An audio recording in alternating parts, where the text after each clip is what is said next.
هل شعرت أنك بحاجة لعلاقات أقوى في حياتك؟ في هذا الفيديو سأشارك معك 3 عادات يومية بسيطة ستغير طريقة تفاعلك مع الآخرين. أولاً، الاستماع بصدق. هذا يعني أن تضع هاتفك جانباً وتنظر في عيني الشخص وتظهر اهتمامك بكلامه.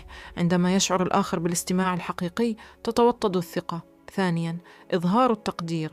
قل كلمات شكر يومية، مثلاً في كل صباح قل كلمة شكر لأحد أصدقائك أو زملائك. ستلاحظ أن هذه البساطة تقوي الرابط بينكم. ثالثاً، خصص وقتاً للتواصل الحقيقي. لا تكتفي بالرسائل فقط، بل خصص وقتاً أسبوعياً لرؤية الأصدقاء أو حتى مكالمة فيديو. بهذه العادات ستشعر أن علاقاتك الاجتماعية أقوى وأكثر عمقاً. جرب هذه العادات لمدة أسبوع وأخبرني كيف تغيرت علاقاتك. لا تنسى أن تشارك الفيديو مع من تحب، واشترك في القناة لمزيد من النصائح.